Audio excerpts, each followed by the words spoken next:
This is Outfoxed, the podcast brought to you by Hunter.io, the trusted B2B lead generation platform built for every professional. Get ready for no playbooks, no posturing, and no egos. This is the show for the builders and not the theorists. Let's get into it. All right, today I'm joined by Matt Lauro, the founder of Fractional CRO. Matt, great to have you today. Yeah, great to be here, James. Thanks for having me.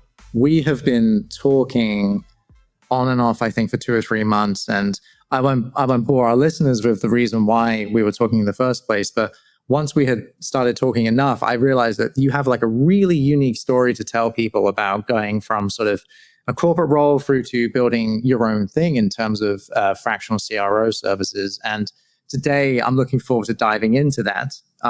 But before we do get into that, I love starting out Foxed with a question that's a little selfish. It's top of my mind. So we have recently done a survey that has looked into the use of multiple channels for outreach. Yep. And Matt, I know that you have plenty of experience in this. Something that stood out is that when founders go beyond the 1 to 2 channels they typically use, they can almost double their reply rates to lead generation activities. In your experience, how many channels do you typically look to leverage when you're running outreach, and how's that affected your ability to be successful when helping clients and the businesses that you've worked for? Yeah, I think channel strategy is always something that's kind of top of mind with the founders that I work with. A lot of the founders that I talk to, they're at different stages, right? So the big thing is understanding where they're coming from. A lot of the founders that I've worked with kind of tend to fall in the bucket of, we have all these channels and we don't really know where the ROI is coming from. So they, have listened or seen on Google or an ad's popped up or somebody's reached out to them that they need to do paid ads, or they need to do ads on social, or they need to do more events, or they need to do more digital. And they kind of have this like hodgepodge of channels and no real understanding of like how they're getting their leads ultimately. Or they have a lot of channels that are driving really good brand awareness, but then they don't know how to convert that brand awareness top of funnel to more mid funnel and qualified conversations. So that's typically where I step in. I tend to take like the simple approach, kind of almost peel back and really truly understand the customer at the end of the day, because we know, from attribution models and stuff like that, it's not as clear cut as everybody would like it to be. Like, it's not, oh, I saw your ad online and now I've checked out your website and now I've booked a meeting and now I'm a customer. Like, sometimes it goes that clearly, but typically it's, hey, I saw your email 2 months ago. I saw you at an event. Oh, you're a sponsor here. Oh, I saw an ad pop up on LinkedIn. Oh, I saw a post from you. So it's a multi-touch attribution. And that then makes it very hard, from a channel strategy to figure out what channels are actually truly converting those leads and those qualified conversations. So what I typically do is I strip back and I look, what are the kind of your foundational channels that you're focusing on? Which are the ones that you feel comfortable on? Which are the ones that you're not just starting off and like putting pennies, where you should be putting hundreds of dollars towards. But what are the ones that you have a really strong foundation, and then build from there, test that out, maybe do some different kind of touch points along that channel itself, and then build from there, right? So kind of strip it back, because lots of channels, strip it back to 1 or 2 kind of core channels, understand if that's converting at the level we want, and then start adding on from there. I think the other really kind of interesting dynamic that we have when we talk about channels is that a lot of channels that we've looked at as a marketing or sales leader in the past have been digital, right? And I think there's this big transformation I've seen where what was probably 10, 15 years ago, everybody was like, you need to be online, you need to be digital, everything needs to be online. People are looking online to make B2B business decisions.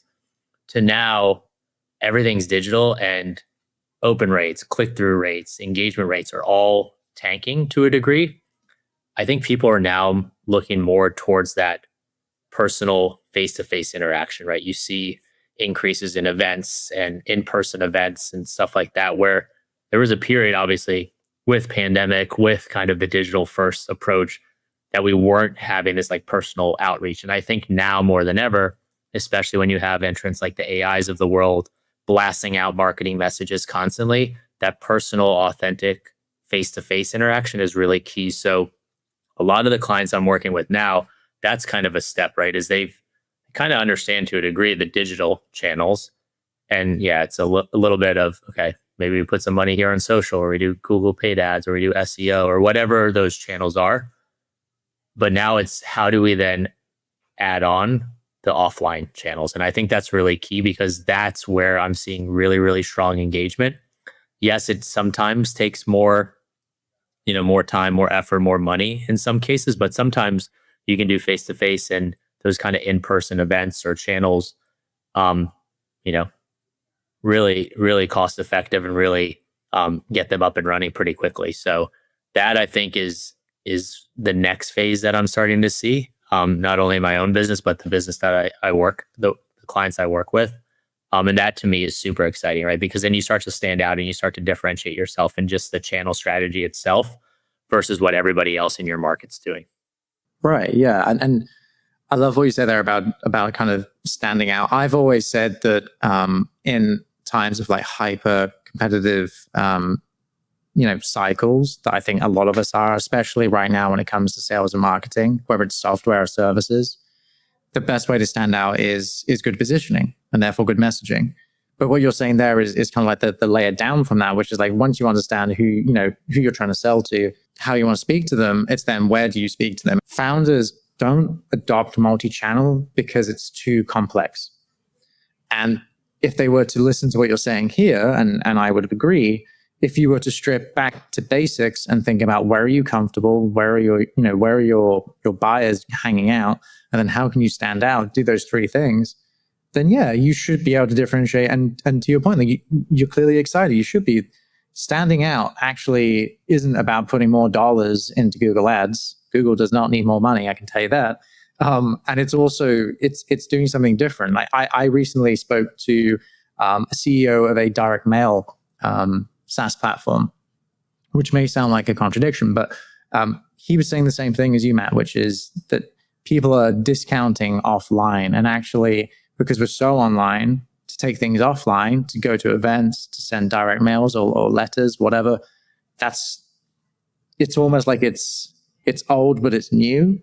And I'm fascinated to see how things are going to evolve at kind of like at a professional level for us in terms of being revenue facing people. I think it's really interesting. It's super. I mean, we're going back to the old way of it, right? Like putting ads in newspapers, local magazines, radio ads.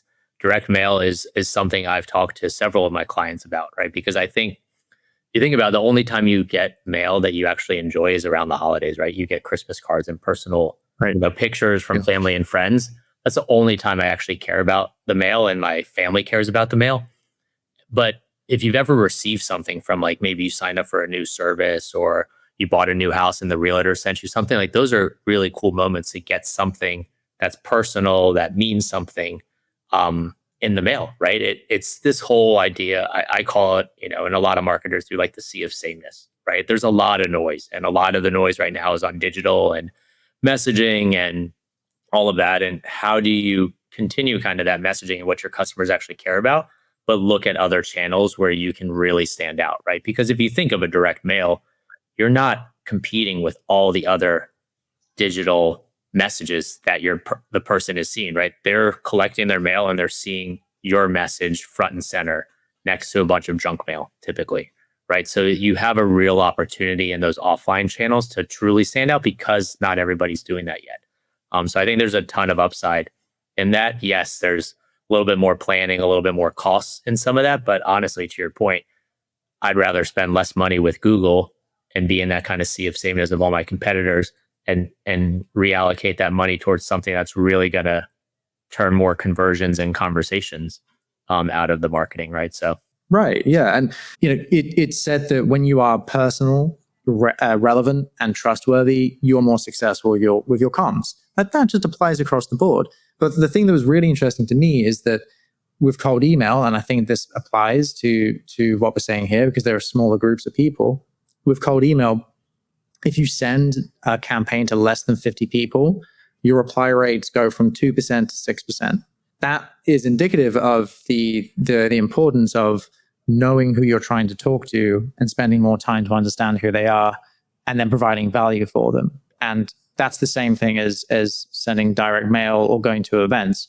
There's something there that it's all about building trust. It's about having that one-to-one relationship where you say something that gets the interest of the recipient or the person you're talking to, and they buy into what Matt is saying or what James is saying. I think that is, I like that you're taking a different approach to kind of like how you're advising your clients. And natural segue here, right? So Fractional CRO, your company. Tell us about that company. Tell us about how you went from sort of your 9 to 5 to then transition into this, and sort of what are you trying to achieve? What are you trying to help people do with offering these services? For sure. So I have been in the professional services, staffing, workforce solutions space for 20 plus years. I kind of grew up in it, I say. So I've done everything from, I've actually temped and answered phones out at the bank. They would call me same day and be like, "Hey Matt, how fast can you get out here and answer phones on the trading floor at Bank of America?" To running global teams and actually spending some time overseas at a corporate headquarter of one of the companies I worked with. So I've kind of seen it all from like bottom to top in that space. And I learned a lot throughout that. And yes, I would not change anything from a journey perspective of the experiences that I had and the knowledge that I gained. But I always had this kind of itch of like, I think I can be my own boss. I think I can do something on my own. And it was a couple of my mentors, said, don't do too early, really gain the experience that you will gain as you enter, I'll give my age away, into your 40s, right? And have 20 years of experience and network and stuff like that.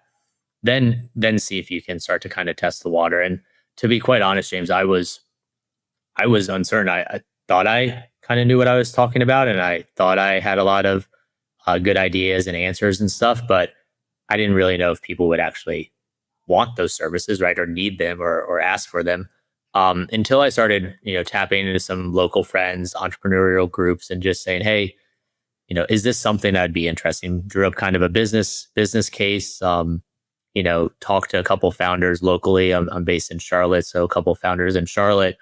And they were like, yeah, this is exactly what we're looking for. We'd love for you to come and talk to me and the leadership team and start to do some kind of retainer work. So I did that kind of on the side, just kind of as a side gig with really different industries that I hadn't been tapped into before. But what I quickly realized is that all of the knowledge and experience that I gained was super valuable to these medium-sized companies, even if it wasn't the same industry that I grew up in. And then, after a while of doing that, I just thought, maybe I should do this full time. Yes, it's going to be a leap. It's going to be a little bit scary to make that change. But so earlier this year, I made the leap and kind of went all in on Fractional CRO, and the rest is history. I've really enjoyed it. It's allowed me to, now that I've left the 9 to 5, I can really focus on what matters most, which are the customers and the companies that I'm working with to try to grow and scale and get to that next level. And that, to me, is the most rewarding piece, is being able to work directly with these founders, presidents, CEOs, and being able to really help them figure out, how do we navigate, to your point earlier, like our channel strategy, our overall market, our go-to-market, all of these big questions that they have, while on the side they're having to run a business, right? And make sure that the business is staying afloat. So this is typically, the sales and marketing piece is typically something that's in addition to their plate and kind of gets bogged down by some of the other priorities. So being able to take that off their plate and really align with their business strategy and drive forward their strategy around marketing and sales and customer success is really what Fractional CRO is all about. And I think one of the core kind of principles I've realized since I started this, and now that I'm all in full time on it, is really that collaboration and working directly with the customers is something I loved in the corporate world. I was navigating, these global organizations, now bringing that down into these more mid-sized companies, where anywhere from 10 to a couple hundred, a couple thousand employees, navigating the complexities of those organizations and really collaborating, thinking of, hey, what do we need to do in order to grow this business and be successful?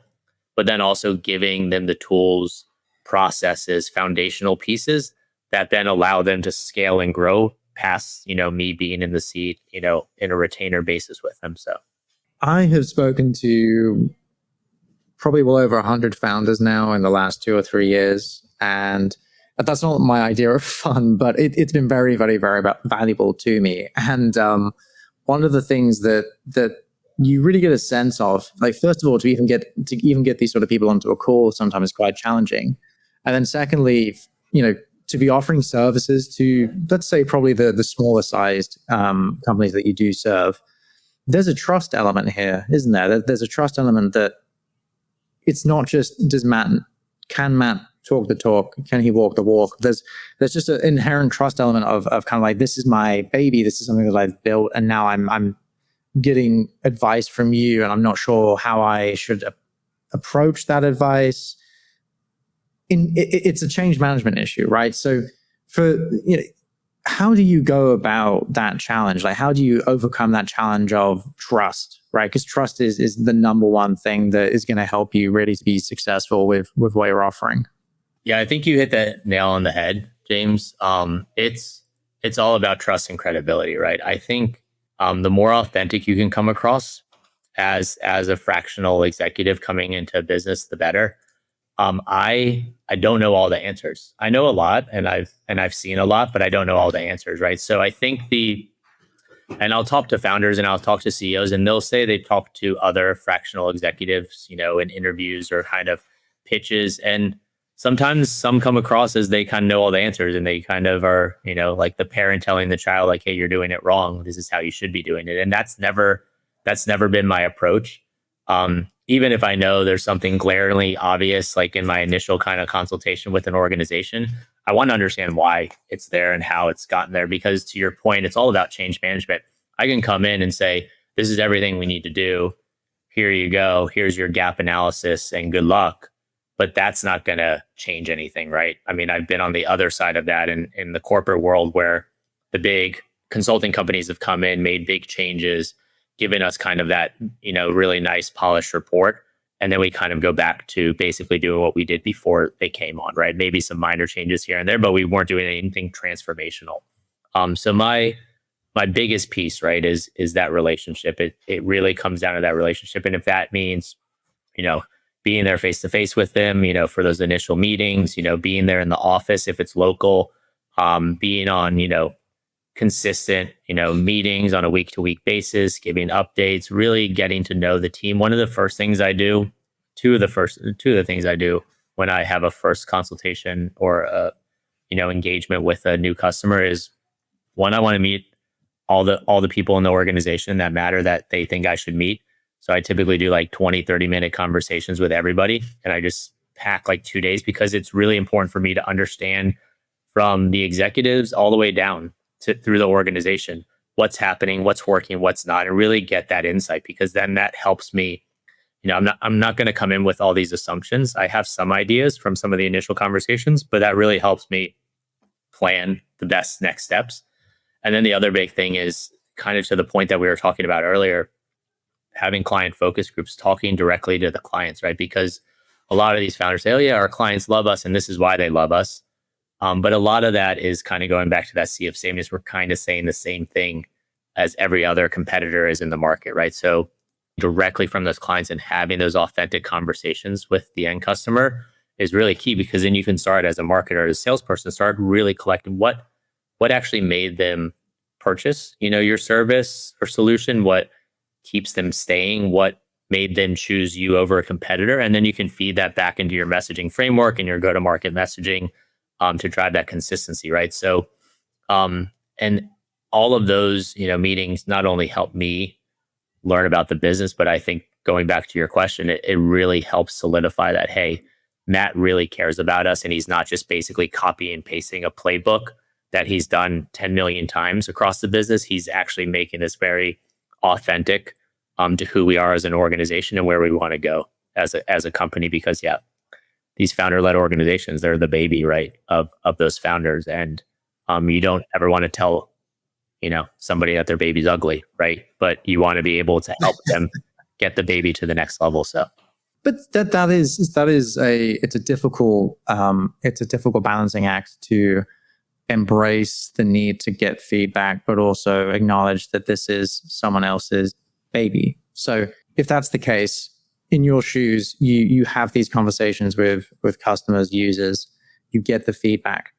What is a lesson that you've taken from that experience that you could offer our listeners today in terms of having those honest conversations where you want the real feedback, not superficial feedback of, oh, James, that was a great pitch. Like, no, you want to know what was it that resonated? What is it that missed the mark? What is it that's, that sort of like latent need that they don't even realize they have? Like, what's some advice that you could give to our listeners on how to ask some of those questions?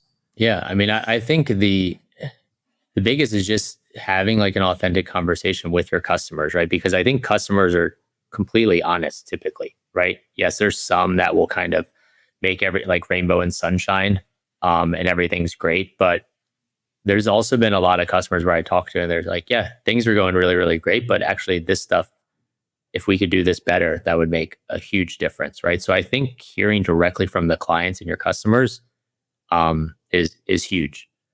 Hearing that feedback direct from them and honestly coming in as kind of an outsider in my role, they sometimes tend to be more open and honest with me versus maybe the stakeholder that they work with every day at that company. So using somebody like myself or somebody as an outsider to gain kind of this true feel of the customers is really, a potential tool that I think other founders could use as well in their own businesses. Today's episode is brought to you by Hunter.io, the B2B lead generation platform made for every professional. Whether it's prospecting, fundraising, recruiting, link building, or just trying to connect with the right people, Hunter makes it easy. No doubt. And I think that it kind of goes back to that issue of trust, doesn't it? And trust it's a two-way thing. So one of the things that can be hard is if you're a founder is to get help. Say that you're more of a product mindset. You're a technical founder and you potentially need to get the help of someone like yourself, Matt, and really see how different skills and tactics are going to be able to help you to grow the business. You've taken a different approach. Like you've actually fully embraced this idea of building relationships. And you have this thing called the Fractional CRO collective. Can you tell us a bit about that and sort of why you think that is the right way to approach offering the services that you do to these businesses? For sure. So the collective is really my idea of an attempt at building a community, right? So I think there's two ways. When I look at my own business, there's two ways that I've kind of just always thought that I could scale. One is I could hire a bunch of staff that executes and, builds out a sequence or builds out social copy or builds out emails or whatever I am doing and rolling up my sleeves with the clients. And I could just kind of sit at the strategy level. Or I can identify others like me that can do strategy to execution with other companies that come into our portfolio. The reason I've gone the second route is because the first route, yes, I can grow and scale, but there's also still a limit, right? Like I could only work with so many clients. And I think there's really a lot of opportunity out there and a lot of need. I also think there's a ton of value going back to what we've been talking about, James, with like that authentic and that relationship building. If I'm going to just sit here as a true kind of consultant and just do strategy and not actually ever get my hands dirty, to me, there's something like not so valuable, especially at the size companies that I'm working with in this mid-tier. Like they need somebody that can wear both hats, the strategy and the execution. And if I just kind of do the strategy and then pass it on to somebody that maybe doesn't have a relationship or doesn't understand the business, things can get lost in translation. So I just think it sometimes is better, especially in the size of organization that I'm partnering with, to have somebody that understands the business, that's running the strategy, and then is able to execute that strategy on the back end. So really the collective is looking for others that want to work with customers similar that I do. So really building those relationships, collaborating with them, listening first before, acting, all of those kind of core values that I built out in Fractional CRO over the last 6 months is really identifying others like me that can sit on the bench and not, I can bring them in on on different opportunities with prospects and customers. But more than ever, really, start to build a community of like-minded professionals, being able to talk about what's going on, what are we seeing, similar to what me and you tend to talk about, like what are we seeing across sales and marketing, any advice or thoughts, or, hey, I'm dealing with this problem with a current customer of mine. Like, have you dealt with the same thing? How did you go about it? Like, just sharing best practices, right? Which I think in professional circles, like there's not always the best kind of reliable circles and communities that you can tap into for really honest feedback and answers. And that's really what I'm trying to build out of the collective. And yes, I think there's other values of joining the collective, from like a kind of back office, setting up your own business. A lot of CROs, honestly, James, as I launched Fractional CRO, have reached out to me, said, how did you get started? I just got started. I had an idea and I built out my website, and I needed to build consulting agreements. So I went and did the research and built consulting agreements. I had to build, proposals. I had to build pitch decks. I had to do all of this stuff. And a lot of CROs, I don't know if they're lazy or they just don't want to. They just want to get to the fun stuff, which is working with clients. They don't want to do all that back end stuff. So I think there's also value there of like, hey, join the collective and you get the brand recognition, all of this marketing and sales that I've done for the business already from day one, right? So you get that brand recognition right away, you get the tools right away, etc. And then I think that collective piece and that community piece of like just sharing best practices, sharing what's happening, connecting dots across an industry that sometimes is disconnected. That's ultimately what I'm looking to do. And I don't need 100, 200 people in this collective. I really want it to be a small, intimate group that get to know each other, really build relationships within the collective that then we can translate and be better for the customers that we work with. And that's really important. It's no different from, my team here at Hunter, making sure that I can trust my team and they have the right skills and we're able to help one another with our personal development. Like, clearly that's important no matter what the structure is in terms of the business that you're working in or that you run. So you said something there about kind of like getting to the fun stuff.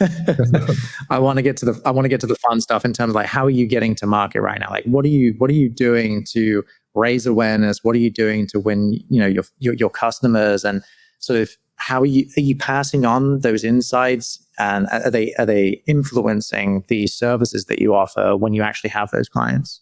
I've taken a very I feel like the running red thread of our conversation has been around authenticity, right? I've taken a very authentic approach to how I've gone to market for Fractional CRO. I don't want to come across as one of like the big fractional shops out there. At the end of the day, it's a people business, right? To our points earlier, our questions and conversation earlier, they're buying me as an executive, as a leader, to come in and work alongside their leadership team and their overall organization. So they have to know who I am and have a good understanding of what they're investing in, right? So I've taken a very personal approach. So the personal approach has extended to LinkedIn and sharing, personal updates like completing a triathlon and what that actually taught me about running a business, for example, and really bringing those personal elements into kind of my go-to-market messaging and what I talk about out there. Coupling that obviously with like some more advice, how-tos, things like that. But really that personal approach, right? So one of the things I did recently is I partnered with an old colleague of mine who's now running Fractional CPO, CHRO as well. So he also comes from a professional services background, just like myself. We have combined around 50 years of experience. So we're starting to do like a video series, right? So once again, kind of getting our faces, our personalities out there in front. I could care less about the brand of Fractional CRO. I want people to see me as the Fractional CRO and really connect with me or not connect with me, right? And then we realize that I'm not the right fit for their organization. And I think that's one of the big things. If I could give any advice from founder to founders that I've learned kind of as I've grown my own business, is that it's not always going to be 100% alignment and a prospect turn into a customer, right? I think it's a two-way street. They have to feel like, yes, hey, this guy Matt is going to really help, and like we're going to make this investment, time and money into bringing him on board, and he's going to accomplish everything that we need to accomplish as a business. But even if they feel that way, it might not be that you feel the same with them, right? Like there are prospects out there that I just know from the first or second conversation that they're maybe looking for something that I'm not going to be able to deliver, or they're looking for a silver bullet. And my services are not a silver bullet, right? I'm going to give you all the foundational tools, processes, approaches, strategy, and execution that I can to make you successful and get you to where you need to be. But I'm not going to come in and swoop in 1 month and you're going to have 1 million opportunities and $1 million in pipeline, right? That's just not realistic. So it's aligning those expectations, but also understanding culturally that, hey, I'm aligned with you and who you are as a founder or co-founders and your organization and where you want to go. And you're aligned with me from a personal perspective and see me as an extension of your leadership team. I think that's really important. I wouldn't say it's a hot take. I definitely have some thoughts on this, because what I don't see a lot of are agencies or fractional services that are very explicit in what they don't want from a client. I don't see like web pages on their site saying, "Here's who I am. Here's who I expect you to be." I don't see a lot of, and this is not revolutionary, but again, people aren't really doing it. I don't see a lot of like cool homework that is designed to get the client to invest a little bit of time. And you can see if they've done the homework, like how serious are they? Like where's the order prioritization? How do you feel about that? How do you feel about that concept where like you're very clear and this is what I would expect from you, and making it, public knowledge that this is what you would expect? Yeah, I have a couple different opinions on that. I think, if I flip it to some clients and we've done similar kind of things, like almost like I call them knockout questions, right? Or like homework, to your point.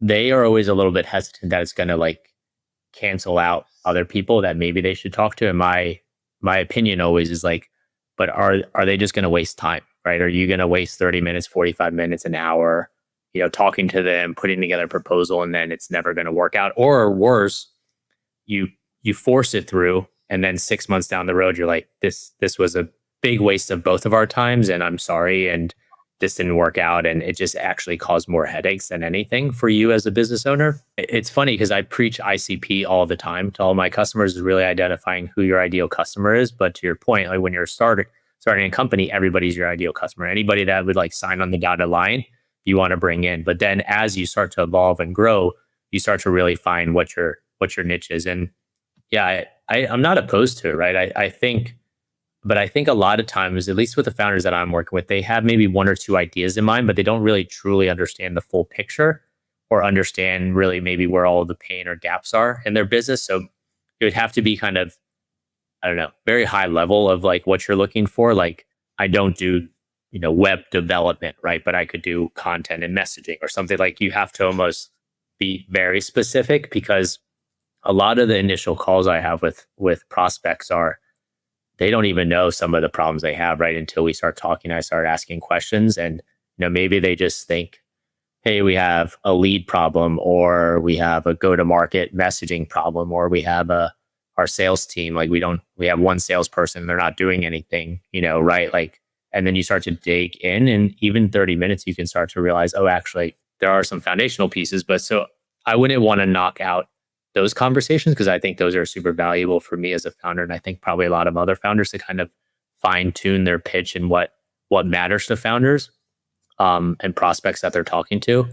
But I'm all for kind of narrowing down so you're not wasting your time with people that are never going to be a good partner for you. Right.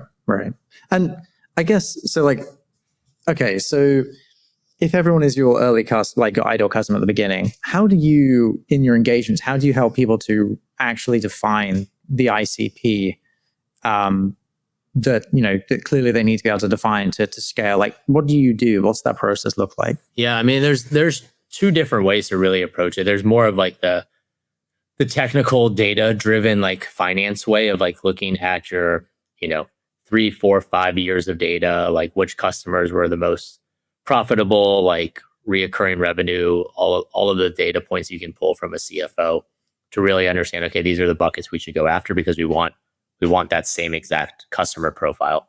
That I've done a couple of different times. It just really depends on the size of the business and the data that they have, right? And kind of how they go to market. Typically, the way that I approach it is, let's look at all your existing customers and which ones are good customers and which ones aren't good customers, right? And really dive into the ones that are good customers and why they're good customers, and start to kind of build back that into a profile or an ICP profile, and then ultimately buyer persona profiles. And that's typically like a workshop with sales, operations people, leadership, etc. Couple hour workshop, starting to kind of jot that down. I have some questions that I typically lead into, but as they start to, a lot of it is surface level to a degree, and then you start to really dig in those kind of whiteboard sessions and understand really what makes these ICPs tick, or why this ICP versus the other. Nailing down the ICPs is the hard part. The hard part is then getting the teams aligned to just focus on those ICPs. And I have a couple clients that it took a while, but once they understood that, hey, this is all we care about, then it goes into every other piece of your sales and marketing and go-to-market strategy, right? We shouldn't do this partnership because that's our ICP doesn't hang out there, or that doesn't matter to them, or we shouldn't send this type of communication because they don't communicate that way, or we shouldn't go to this event because our ICP is not there, right? So it really gives them that filter. And if they start to filter everything in their go-to-market motions with that ideal customer, that's the harder part, I would say, versus just identifying the ICPs. The other struggle, honestly, James, is that you have founders still a couple years, in business, grown to, a good amount of revenue. They think like everybody's their ICP still. So you have to kind of narrow it down, and that you can then bring in the finance. Okay, like how you have 50 customers, 30% of them are in education. So let's focus on education, and like what's then the messaging and our approach for education customers, for example. So really starting to kind of coach them into, okay, you don't need to have one ideal customer, but maybe you have ideal industries that you go after, for example. Right. Yeah. I mean, it's why you hear. I mean, there are different ways to phrase it, right? You could say multiple ICPs. You could say that they are trenches of your ICP because they add up to the entirety of your user base. But I think, from my experience, coming from a head of marketing perspective for the last 13 years, when I've had that conversation with founders, it's been very challenging because I think there's a reluctance to niche down. There's just this reluctance to say, okay, but my total addressable market is it's 100 million companies, but in reality, you probably best serve 2,000. It's hard to hear that, but I think it to your point, that lens helps you to narrow down to like, okay, well, for this segment, these are the places that these persona go. These are the competitors they look at. Here's how we stack up from that perspective. It really should help you to color everything. And I think if you're a founder listening who's at the beginning of your journey, don't be afraid to do that, because you could try that across multiple profiles and find out what sticks. Like, don't be afraid to be more segmented. And it's having that courage to narrow down that really, and again, talking to a couple of different people recently, that's what made them successful. They had initial success, then it stalled, and then they thought, well, I need to do something different. Had conversations with users, figured out there were 3 or 4 things that weren't really clicking, but found out there were 2 segments that were doing really well, and then they doubled down, tripled down, and grew up from those segments. 100%. I mean, it goes back to the simplicity piece that we talked about with the channel, right? Is like, if you are trying to be everything to everyone, first of all, you're going to be flooded in the sea of sameness. You're not going to differentiate yourself, right? Because your message is going to sound so broad and out there. It's not going to speak to any one of the buyers, It's going to speak to everybody, which means that it speaks to nobody ultimately. And the other piece too is, if you don't nail down that ICP, then you don't know how to go after them, right? Look at all the leads that have come in. What were the win rates or conversion rates on those leads that came in, right? And okay, you wasted a lot of time in this vertical and you think that that's a market for you, but you've wasted a lot of time and you've only won 5% of those opportunities, right? But here you've had 10 calls that have come in. You've not landed 60% of them, 6 out of 10. Obviously we have something that clicks with that type of buyer, right? So that's another data point that sometimes validates a little bit.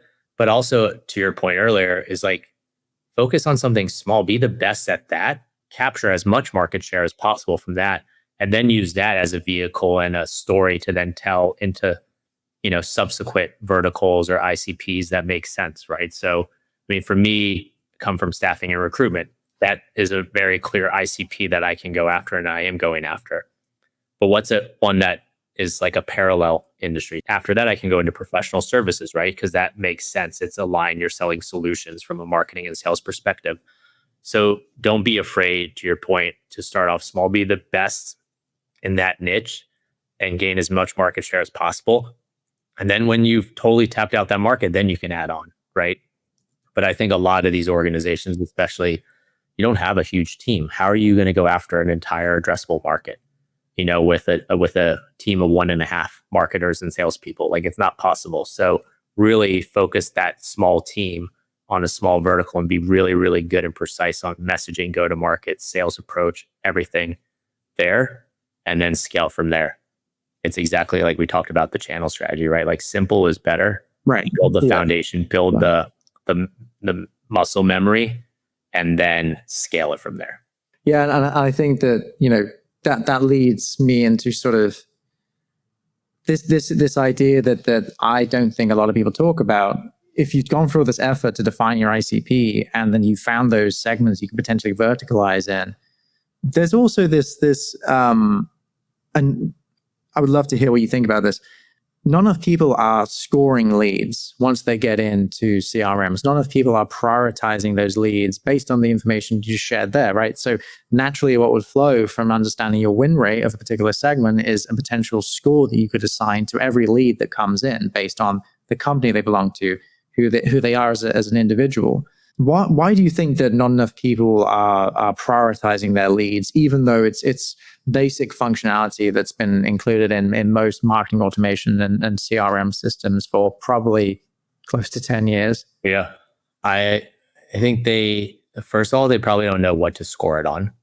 Like I said, they don't understand what good looks like from a lead perspective necessarily. So that's one piece. And I think the other piece goes to your other point earlier, is they're afraid that they're gonna score people that kick them out of the process, and they're gonna lose potential business opportunities. I think that's what needs to click with founders and leaders of organizations, is that you're not saying no to business, you're saying no to bad business, right? So you're saying no to business that's going to ultimately hurt you in the end.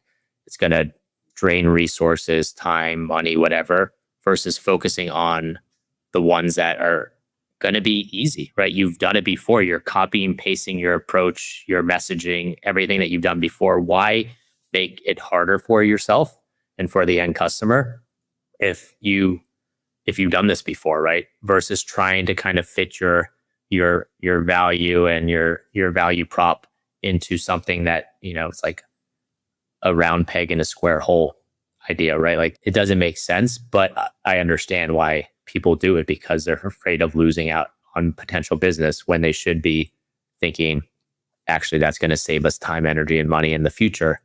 I'm focusing just on the ones that, our lead score 7 and above or whatever, right? And I think it also, knockout questions, all of that. Like, there's a lot that we can do, especially with AI now, on really pre-qualifying those leads coming in, right?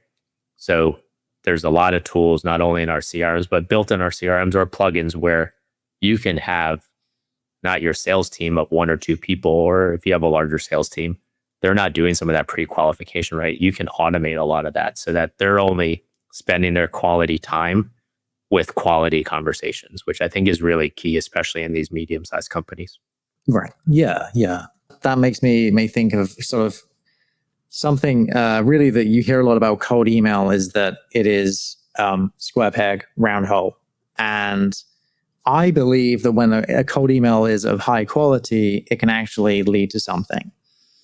What is the best cold email that you've received, and what was good about it? I can't think of a specific one. I know the ones that I click or engage on are either one of two things. They're either very personal, like they've done some research, and I'm not talking about fake personal, like, you used a couple of tokens and pulled some stuff from my LinkedIn profile, but you actually spent, 2 minutes looking me up and figuring out who I was and what I cared about.